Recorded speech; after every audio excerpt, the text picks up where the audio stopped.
ఓం శ్రీ గణేష శారదా గురుభ్యో నమ. ఈనాటి ఎపిసోడ్లో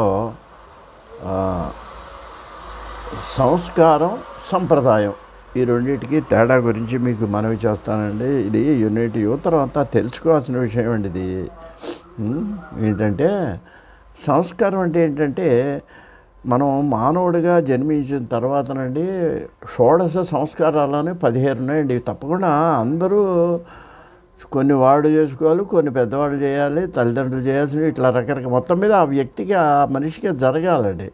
పుట్టినప్పుడు మరి ఇదంటే దానికి జాతకర్మ అని చెప్పేసి ఓ సంస్కారం అది వాళ్ళు చాలామంది చేయట్లేదు అనుకోండి. అప్పుడు బొడ్డు కోసినప్పుడు అది ఆ పిల్లవాడికి 11వ రోజున పుట్టిన వెంటనే కూడా శిశువుకు చేసేటువంటి దాన్ని జాతకర్మ సంస్కారం అంటారండి.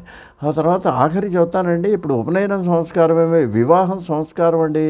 ఇవన్నీ సంస్కారాలు అన్నమాట అండి. మనకు పేరు పెడతారు ఏమంటే ఆ విధంగా ఇవన్నీ కూడా ఏంటంటే మనకు జీవితంలో జరగాల్సినటువంటి సంస్కారాలు చాలా ఉన్నాయండి. దాని గురించి చెప్తే మనం ప్రత్యేకంగా ఒక వీడియో మనం చెప్పుకోవాల్సి వస్తుంది. అయితే ఇవి కొన్ని పెద్దవాళ్ళ దగ్గర మీ అనుచనంగా వస్తున్నవే, దీంట్లో ఇవాళ నేను కొత్తగా చెప్పేది ఏం లేదండి. కాకపోతే వాటిని మనం కొట్టిపడేసి మానేయకూడదు, అది నేను చెప్పేదండి.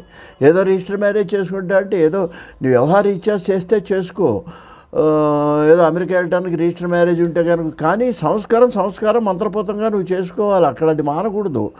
ఇంకా సంప్రదాయం అని ఒకటి ఉందండి. దీన్ని సాంప్రదాయం అంటారు, దీర్ఘం ఉండదు, సంప్రదాయం అది. ఈ సంప్రదాయం ఏంటంటే కుటుంబంలో వచ్చిన వరుస అండి. ఒకడు ఉంటాడు, ఒకడు పుట్టించుకలు దించుకోవాలండి. ఈ కేశఖండన కూడా సంస్కారం. కానీ ఎలా చేయాలి అంటే నాకు తిరుపతి అలవాటు అండి, నాకు ఫలాని గుడిలో అలవాటు అండి అని అది మన కుటుంబంలో పెద్దలు చెబుతారండి. ఆ పెద్దవాళ్ళు చెప్పిన దాని ప్రకారం చేస్తేనేమో సంప్రదాయం. అసలు చేయటం కేశఖండన చేయటం ఏమో సంస్కారము, మన పెద్దల యొక్క కుటుంబాన్ని అనుసరించేయటమేమో సంప్రదాయం. సంస్కారము పాటించాలి, సంప్రదాయం పాటించాలి. ఉదాహరణ వివాహం ఉందండి, అదే సంస్కారం చేయాలి. వివాహం చేసేటప్పుడు ఒక్కో చోట ఒక్కో పద్ధతి అండి.